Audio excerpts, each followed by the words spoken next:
Welcome to another episode of Bargain Saturdays. This week I also decided to take a look at The Princess and the Goblin, which I also got in this 10-movie princess collection. But I'm going to be upfront admitting I've never read the source material, so if you want an opinion on how this work stands up as an adaptation of the novel, you're going to have to look elsewhere since I can't help you. Unless I find the novel at Goodwill, I'm probably never going to read it and can't even get back to you on an opinion about this work because I'm not going to go pick it up at the library on the grounds I don't have an active library card right now and I'm too lazy to get one set up since I rarely go to the library anymore and I've got piles upon piles of books I've picked up at Goodwill at this point, easily over 100 titles. I got plenty of reading material to work my way through already. I don't want to add to that list. As far as it goes as a film, though, I'm somewhat questioning why it's in this collection. It's obvious that the Frog Prince, Pocahontas, and all that stuff are cheap bargain bin fodder when it comes to this collection, so why is a film with some actual budget behind it in here? I'm not going to say that The Princess and the Goblin's the best film ever made. I'm not going to even say it's a great film, but it's a decent enough film for what it's trying to do that I don't understand why it's in here with obvious schlock titles for the most part. It doesn't make much sense to me to send this into with the crap movies unless you're trying to get people to buy this collection based on just The Princess and the Goblin.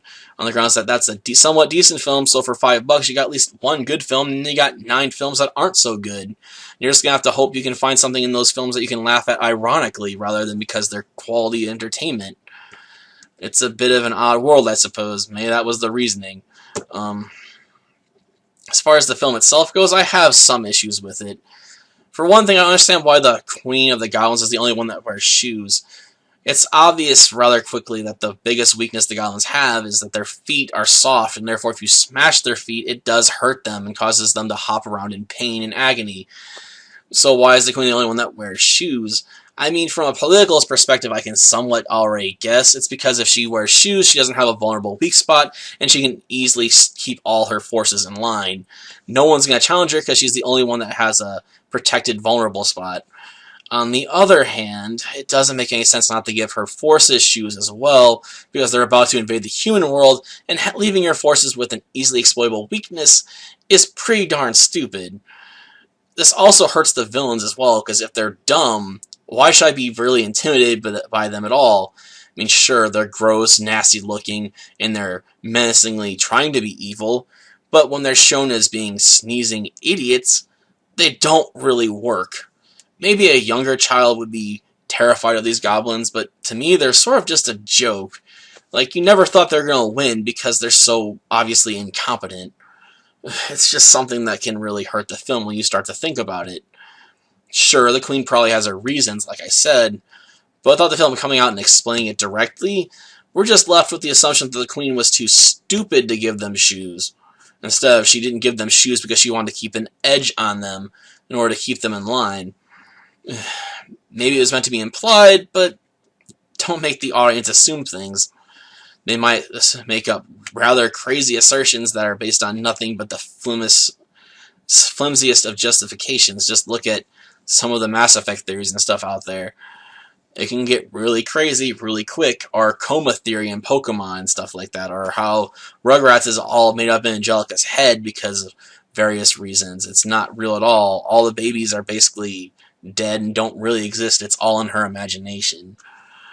Those sort of theories do exist out there, so I'd honestly say throw it out there if you have to, especially when you're aiming at a younger audience. You want them to be sure they know why things are the way they are somewhat. There's also some other issues that really bug me with this film, like the song. There's only one real big song in this film, and it's meant to drive the goblins away, which is fine on its own, but it's reused multiple times throughout the film, either in part or whole. In fact, I think it's sung like 3 or 4 different times throughout the film, basically in its entirety, and it gets really old to listen to it. You're like, can we please move on to some other song? But it's just gonna be there for the entire film. And the ending itself also somewhat suffers because you hear the boy shouting, their toes, stomp their toes! And that also gets old because you're like, shut up. You only have to say it a couple of times and everyone's going to know, yes, we go for their feet. Not to mention, if these goblins have such an obvious weak spot, why does no one know about this already? I mean, if they know a song that can keep them away because of its tone or about the light and whatnot, Or the fact that goblins hate seeing. How do you not know goblins have vulnerable feet? It's one of those oddities, like, how can you know this one weakness but not know the other key weakness? It doesn't make much sense to me either. I mean, maybe it's better explained in the books how people forgot about this weak spot, or maybe it's recent development or something. It just is odd. On the other hand, the film does carry rather whimsical nature rather well, and does have some decent pacing at times, and some decent payoffs, and some decent animation going for it, so there's some good aspects to this film. It just doesn't make sense why it got bundled with these films, when it could probably stand alright on its own. But that's just the way the world works, I guess. I know I just probably repeated myself, but it just bears repeating. I just don't get why it's here. Till next time, then. See ya.